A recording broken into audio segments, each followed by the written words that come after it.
So I am appreciative of everyone being so supportive of my channel. I'm excited. But thank you guys for tuning in.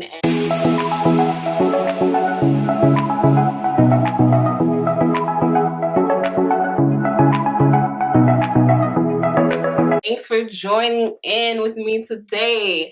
Oh yeah, if you have never tuned into my channel, if this is your first time watching my video, welcome, welcome, welcome. My name is Sia, and hit that subscribe button. So anyways, I am going to tell you guys my experience of being in Ghana and coming back to America. So I have said in some of my other videos that I was born here, yes, but majority of my life I was raised in Ghana. For some of those that don't know, I am half Ghanaian and I'm half Sierra Leonean. I'm so glad I have two different sides. Hey, but anyways, so I was raised in Ghana and I was living there for 6 years. And honestly, that was an accident. It was a mistake. I wasn't supposed to be in Ghana for that long, but my father had a plan and something happened and we ended up staying longer than expected. But honestly, I was never mad about it. I did miss my parents because we did stay with my family members, but honestly, my mom's side of the family, we are pretty big. My mom has 4 sisters. Yeah, she has 4 sisters, and she had a brother, but he passed. Rest in peace, uncle. And out of the 4 girls, you know, all her sisters, there's like 12 grandkids, I think, and we're all around the same age. Like, it's weird. Our parents like gave birth to us, and we kind of all just, you know. But being in Ghana, it really exposed me to a lot. I was excited to be out there. I loved it. It was really different, opposed to being out here and how people live their daily lives. Like, I would really see people, like, you wouldn't even know people were poor. People that were really struggling showed happiness on their face.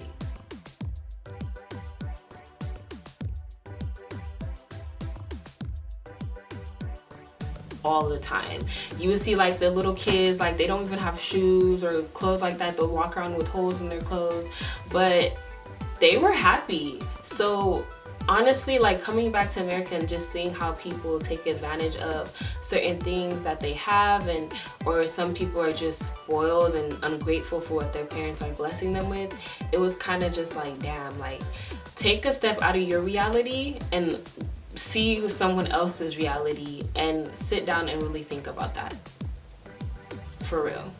Like, be grateful, because I saw a lot of stuff. Like, I saw people, I've been to the village before, but I didn't live in the village. I lived in the city, and honestly, I would see like even the villagers like just happy. Some people didn't even have lights. They used candles. Like, they improvise with nature to do certain things. And just seeing, like, they'll tell you stories, and then just seeing like how happy they are with their families. Like, you wouldn't even think these people were struggling. It was different, but I enjoyed like being out there and, you know, experiencing that. It really opened my eyes to a lot. So I'm not ungrateful. I thank God for everything that I have, because some people out there for real have it worse than us, and people really do need to acknowledge that. And if you are somebody who's been blessed with everything and you're still ungrateful, then you need to reevaluate yourself, period. I'm just saying. But so I was out there for 6 years, like I said.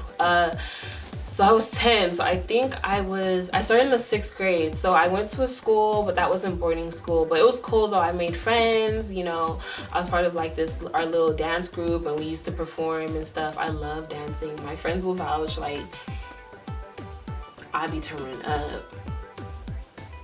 Y'all, anyways, I can turn up. If it's time for us to have fun, I turn up. I don't like people around me that don't like, are shy or just standing there. I will be that type of person that will pull you and be like, come, let's dance. Like, I don't know, it's just in my blood, I guess. I don't know.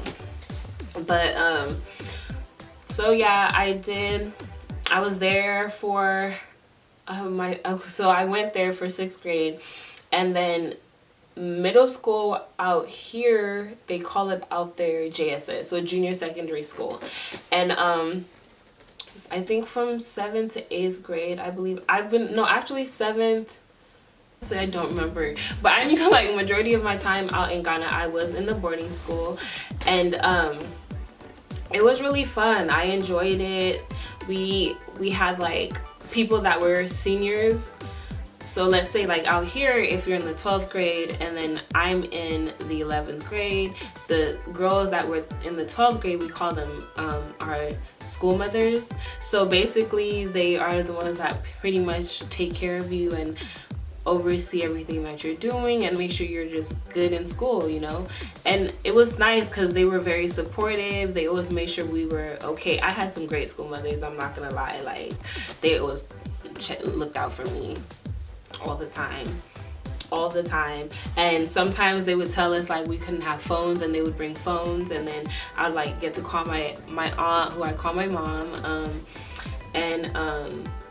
it was nice. And then I had like, and then when I became a school mother and I had like school daughters, I would make sure they were good 24/7. And then we had the school fathers who were like our school boyfriends, and it was like, you know, one dude, like, he crushed on me hard. Like, I remember one time I went home, because like when you're on holiday you get to go home, and I was home, this fool called me like 15 times. Oh my God! Because I didn't answer my phone, and that was just distasting. And then he called my cousin, you're extras. But it was cool. Like, I had school daughters, and you know, we bonded, and some of them really did call me mom. Like, it was crazy. And then we had like, I had a lot of people that always come to me and be like, oh, like, report, and just like, I don't know, I just felt like being a senior at the school, like, everyone was like, we were like, we were goddesses or something. I don't know, even like the school dads, like, it was different, it was cool, like, I had fun. But honestly, after like experience everything out there and then coming out here, I came back when I was 16, and then I went straight into high school. So I started the 11th grade, and it was really different. I had like a heavy accent, I was a bit chunky, and you know, I just felt weird and different, and those were more like insecurity days, you know. But honestly, when I came out here, I just felt like the school I went to, like, some of the girls were so mean, and I did not honestly understand why. My friend told me it was because of dudes, like, but it's like the dudes that they liked, I was genuinely just cool with them. Like, I'm just a nice person, I don't know, like, and if you don't know me or you don't get to know me, some people think like, oh, she's stuck up, but I'm really not stuck up. Like, I love meeting people, and every time I meet somebody always, like, that person feels comfortable enough to tell me like their life and things they want to do, aspirations, goals, and all that. I don't know what it is. I don't know if I have Tulsi a business on my face. I don't know, but all I know is, like, I just remember those girls were mean, and I don't know why. I really don't know why. Some of them used to mean mug me, and I remember one time they would whisper and say stuff and look at me and start laughing, and I'm like, what the hell? So I told like my friend that I was really close to, then I'll tell her, she's like, just like ignore them. But to me, it really did bother me, I'm not gonna lie. Like, I was sad, because I was just like, what did I do to deserve that? Like, you don't even need to sit in my face and spit on me or call me names to my face, but the way you guys did it, it made me feel some type of way, I'm not gonna lie. And if you're in school and you're bullying people, karma. I'm telling you right now, karma. And if you have kids that are being bullied in school and they don't feel secure within themselves, speak confidence into them. I'm telling you this. Let them know they're beautiful. Let your daughter know she's beautiful. Let your son know he's handsome. Let them be confident. Tell them that every day. I tell my son every day he's handsome. And I remember one time, he was like, my sister was like, oh, King, you're so handsome. He's like, yeah, I know. But you gotta speak confident. You gotta speak that into your kids so that they can be confident when they're going into school, so that nothing anyone says to them will get under their skin. Period, point blank. There's nothing else to talk about. I'm just saying, you gotta let them know when they're younger, so when they get older and they're going to school, because there are people out here that are just insecure, and it's young kids that are insecure, dealing with some trauma in their homes, and when they come to school, the way for them to feel better about themselves is be mean to other people. And I just feel like it's unfortunate that happens, but it's reality.